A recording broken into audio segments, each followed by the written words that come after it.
Hey guys, this is Lucas from Better Coding Academy, and in this video we are going to be continuing our refactor of this front-end React project. So over here in the code, specifically what I want to have a look at today is firstly the names of the components that we have here inside of app. So we have blog container, user detail, and also blog details container. Now the naming here for these three components is not very consistent, and I'm not a big fan of that. So this one's called blog container, even though it kind of renders on the home page and it doesn't really render a single blog, it renders a list of separate blogs. So blog container doesn't seem like a correct name here. This one's called user detail. This one does render for a specific user, so maybe this is fine. But then down here we have blog details container when we render a specific blog. So user detail and blog details container, once again, there is inconsistency here. So what I'm going to do is for the top one, blog container, so I'm going to rename this one here to ViewBlogs. The exact name that you use here doesn't really matter, but I just want to be consistent across all the component names. So now that this one here is called ViewBlogs, instead of calling it blog container, I'm going to call this one ViewBlogs, if I can spell that correctly. Move this one there. So now V is here, and then ViewBlogs here. Now for user detail and blog details container, we can probably go with a consistent name with ViewBlogs here as well. So instead of blog details container, we can do ViewBlog. So that would be for a single one, and we can rename that here. And then instead of user detail, we can rename this one to view user, and we can change this one up here to be view user here as well. We'll move this one down here. So now that we've changed the names of these directories here, we need to go inside and just change the names of the components here. So instead of blog details container, we'll call this one view blog, and we'll change this here as well to be view blog for consistency. And then for this one here, we're going to call this one view blog like that. And then inside of ViewBlogs, we're going to change this file. So this one, instead of blog container, we're going to call it ViewBlogs. And we're going to change this file name to ViewBlogs here as well. And inside of index, instead of blog container, ViewBlogs here. Inside of ViewUser, we're going to do the same thing. So for user detail, we're going to rename to ViewUser. Grab user detail here, user detail there, and also user detail here, I think. I'm not sure what's going on here with user. We will have to refactor that, but we're going to change this to view user. And instead of index.js here importing from user detail, we're going to import from view user. So now let's have a look and make sure that it's still working fine. It does seem to be working. Let's click on this and the user still shows here. We can click on this to show the individual blog posts. So all of that seems to be working just fine. So now let's continue our refactor back in the code base. We've got ViewBlog, ViewBlogs, and ViewUser. We have fixed up ViewBlogs in a previous video, but in this video, I would like to focus on ViewBlog. So specifically, we can have a look at how this one here works. Inside of ViewBlog here, we have essentially this, which is it's a functional component, and it renders either one of two things. It renders either the blog details, or if it's 0 or if it's like greater than 100 or 100 plus, then it becomes an invalid blog ID. So I think we can just test that here. If we click on this, then you'll see that it goes to blog 1, but if we try to do blog 100, we get invalid blog ID. This does seem to be a very big issue here. And firstly, let's just see what the last ID here is, because I'm pretty sure the last one is 100. So if we click on 100, we get invalid blog ID. And this is exactly the main shortcoming I want to talk about here, is that when you hard code the blog ID possibilities here, you quickly make your code very unstable, and you make it very fragile in terms of being able to deal with long-term changes. So specifically what I do here is I would never check the specifics of blog ID, because there is this rule in terms of IDs, which is that we should not depend upon the specific value of an ID. So there is this term which is called making your IDs opaque. So what that means is that you shouldn't know if your ID is in a particular format, and you definitely shouldn't validate the exact value of the ID. So for this code here, what I would actually do is I would completely refactor this to remove this check altogether. And after we do that, we would have a look at a way of validating the actual blog ID via the server. So I'm sure if we have a look at the API over here, we've got this JSON API up here. And if we do posts/1, this will give us the data for the first post. Now, if we do this for 100, it'll give us the 100th post. And now if we try to do say 101, you'll see that 101 does not exist and it gives us back an empty object. And if we try to do something else here, it will also give us an empty object. So this is the actual validation check that we should do. We should send this data to the server and let the server decide if it is a valid blog ID, because any validation check that you do on the client side in any case can be spoofed. So you definitely don't want to do something like this here. So in terms of refactoring that, first let's fix up these imports here on the top. Whilst we see them, we should fix them. And then in our ViewBlog here, what I'm going to do is firstly, let's just import use effect from React. And then inside of ViewBlog, I'm going to just comment out this section here like that. And maybe considering props here, what I might do is just directly destructure this to get match params blog ID here anyways, because we are assuming that it does exist. So now that we've done that, we have access to this blog ID. So in the meantime, we are fetching the actual blog itself. So the fetching should happen inside of this component. In the previous system, we're looking at fetching it from within these subcomponents here, which then also show loading in the form of circular progress. But that's really just bad design, because in any case, what you will get is, say for example, like this one here, you get two loaders, which is definitely not what you want to do there anyways. So what we're going to do is we're going to be moving all of that loading here into ViewBlog, and then we can have a look at whether or not it's worth actually having blog details and comment list as separate components, but we can debate that later on. So now what we're going to do here is do use effect real quick, something like this, and we're also going to set up use state here as well. So use state like that. And let's have a look at how we do the fetching. So inside of actions here, we can have a look at fetch single blog, which fetches from /post/ and then the ID. And we can also look at fetching the comment, which is from /comment $post ID equals whatever. So for example, if I go here and I do /comment $post ID equals 100, then it will show me the comments for that post. So we can use both of those here. And what we will do is we basically do a fetch here. So we'd fetch the post and fetch the comments for the post. We'd have to do those two separately, but we can do them simultaneously, which would save us some time here. But before I actually continue and do that, let's just do return null here so our component doesn't freak out. And now we should get nothing on the page. What I'm going to do is actually, in a previous video, I mentioned that this bit of code we have in ViewBlogs, which involves a proper cancellation, and then also the code that we have inside of username, which kind of should do a similar thing.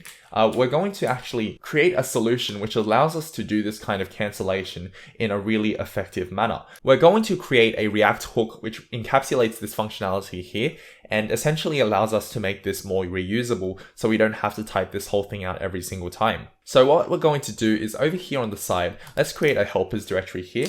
So let's just say we make helpers, and we're going to call this hook use JSON placeholder. So we're going to do use, and then JSON should probably be in all capitals, and then placeholder like that.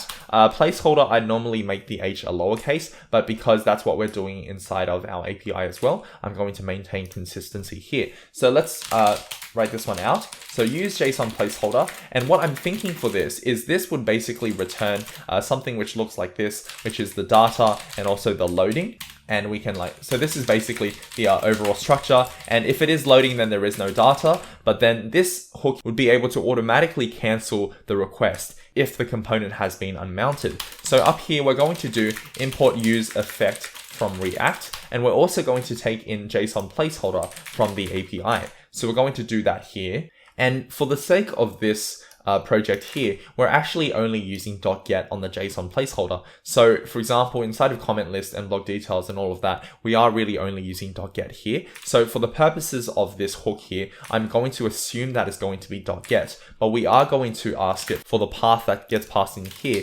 because then this path is what we use to support /posts, and also for fetching a single post and for comments and so on and so forth. So basically what we're going to do here now is grab this part here from Axios here, and we're going to create our use effect,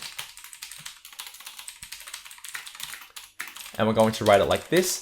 And we're also going to use state in order to handle the data and the loading. So we're going to go here and write use state, and specifically this is what we're going to do. We're going to create one for data, and then set data is equal to use state null. And instead of having two state variables here, what we can do for loading is essentially loading is true when data is equal to null. Now the data we get back might be false, it might be an empty string, but in those cases then this will no longer be loading. But if it is specifically null, then we will show that it is in fact loading. So now we have this here. Inside of our use effect, what we're going to do is basically copy this section of code here.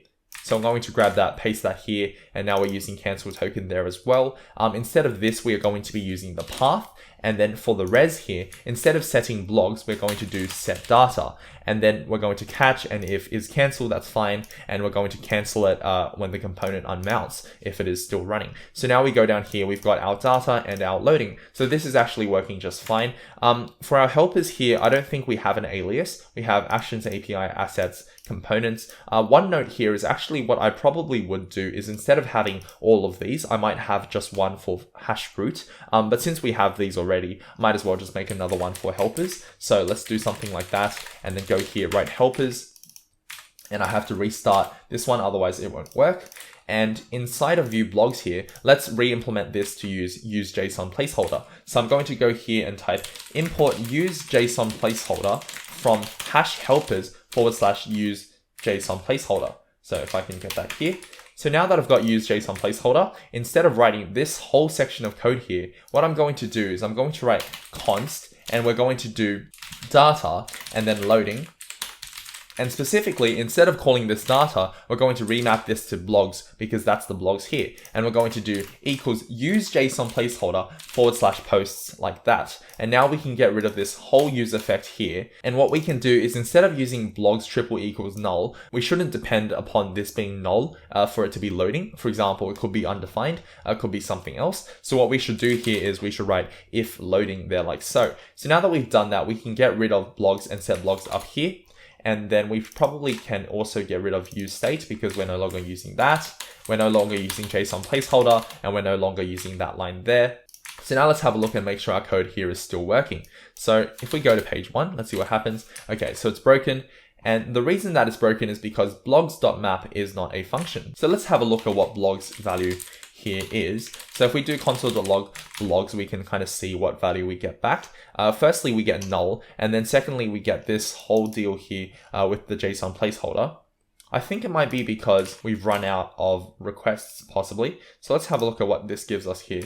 This takes us to the home URL. Okay, I see. The reason is because I put in an object here for path. And this one here, I just passed in a string. Now, actually, I was putting in an object here because an object allows us to do further configuration in the future. But I think given the nature of this hook, it doesn't seem like we will be passing in any other arguments. So what we could probably do is just change this to just accept a path string.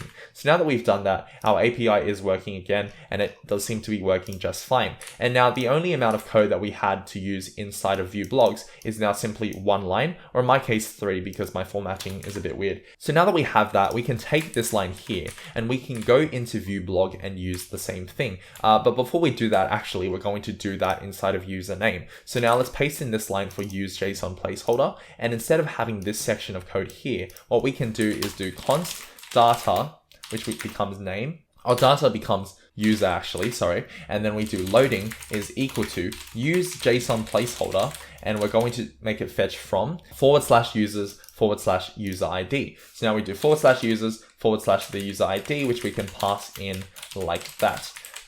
So now that we've done that, we can basically get rid of this whole section of code here. So now if it is loading, then we show name. Then we show loading, sorry. Otherwise we show user.name. Now, you might have noticed that there is an issue here other than this misspelt function name here. And the issue is that with this section of code, we have gotten rid of our memoization. So what we can actually do is we can add in the memoization again. And this is exactly why I wanted to use an object here. So what we're going to do is first change this back into an object. And we're going to make this use an object here as well. So the path works like that. And we're going to do the same inside of ViewBlogs. So this uses a path. like that, an object. And then inside of use JSON placeholder, we're going to let this object accept another property, which we're going to call memoize. And memoize by default takes the value of false, but we can allow for the memoization. So what we can do here is, given this path here, we can see if we already have the value stored inside of our, let's just say, memoized storage, for example, like that. So if memoize is true, or if memoize is truthy, then inside of here, what we're going to do is we're going to check if the path can be found in memoized storage. So if memoize and memoized storage dot has own property path, then what we can do is we can return path memoized storage, but we have to make sure we return it in the correct format. So this is going to be data and loading is going to be false. What we're going to do here is when the data has been fetched correctly, we're going to do a check for if memoize, then we're going to do memoized storage path is equal to res.data. And this actually just reminds me, this one here is the wrong way around. So this should be memoized storage path like that. So now we're basically storing the data here for memoization. And if memoize is true, then we can return this data on subsequent requests. So now that we've done this, let's go back into username here. And firstly, let's just keep it like this so we can see if it works, and we'll see that we're actually getting 9 requests for username because of the 9 items on the page. So let's have a look here at our network tab here, and you'll notice that we are getting 2 9 times on the page here. But now what I'm going to do is write memoize is true. So now if I save that, we should only get a single request for 2. However, that does not seem to be the case. We still seem to be getting all of these, and I just realized that my mistake here. And my mistake is that this memoize function only works if they run sequentially after the previous one has finished, because you see we're only really storing it in there once it has completely returned like that. So instead of doing this, what I'm going to do is change the way that we architect this just slightly. So instead of doing this like that, this is completely my bad. I'm going to go here and write if memoize. So basically, if it is memoized, then what we're going to do is we're going to wait for the promise within memoized storage to resolve. So previously we were storing the data inside of memoized storage, but now I realize that that won't work because sometimes you have requests that run at the same time, but then you want to redirect them all to the same promise. So what we're going to do here is we're going to write essentially memoized storage path. So also make sure that we do have this property in here. So, and memoized storage has own property path. We're going to essentially wait for this as a promise to finish. So then we're going to do .then res. And then we can do set data res.data like so. So now if we don't have path inside of memoized storage, then we have to run this section of code, albeit slightly modified. So what we're going to do is we're going to write else if memoize. Essentially what this would mean is that if memoize is true, but memoized storage does not have this path. So if we already have this, then we don't need to really do much else here, and we can directly return from our use effect. So we don't need to go down here. We don't need to have this section of code run. However, if we do end up down here, then it means that either memoize is false or we don't have it in memoized storage. So we've got const source over here. And what I'm going to do is I'm going to call this one const promise is equal to JSON placeholder get path and whatnot. And I'm going to get rid of this section here. And then now that I have this promise here, I'm going to do if memoize again. And if memoize is true, then I'm going to do memoized storage path is equal to promise. So we store the path inside of there. So now we have the memoize section up here. We don't need this section here because that won't work. And we have this section of code which allows us to fetch the promise if it is already there. And if we don't have the promise, but we want to memoize it, then this adds it into that storage there. One more thing to note is that this also supports the previous use case we were looking at because even if the promise has already resolved, in other words, the network request has already finished, then we can still do .then on our promise and get the value back like that. So this will work for both cases. Now let's have a look. Hopefully this should be working just fine. And now if I refresh, you'll notice that we only get a single request here. And if I change this to memoize false and I save, then you'll notice that we should get a whole bunch of requests. So that's working perfectly. And now we have used JSON placeholder, which essentially is a hook replacement for all the cancellation functionality we had here. And it makes our components really, really nice and clean. And I love that. So now we're going to get rid of this stuff that we no longer use. So we have use JSON placeholder here, this section of code here as well. So we're using use JSON placeholder here. So that's all I've got for you in this video. In the next video, we will be continuing our refactor of the currently broken ViewBlog. And what we're going to do is we're going to get this component working using use JSON placeholder. And after we do that, we are going to look at the components inside of it and how we can refactor that to be better designed. That's all I've got for you now. I hope you guys are enjoying this code review series. This has been Lucas from Better Coding Academy, and see you guys later.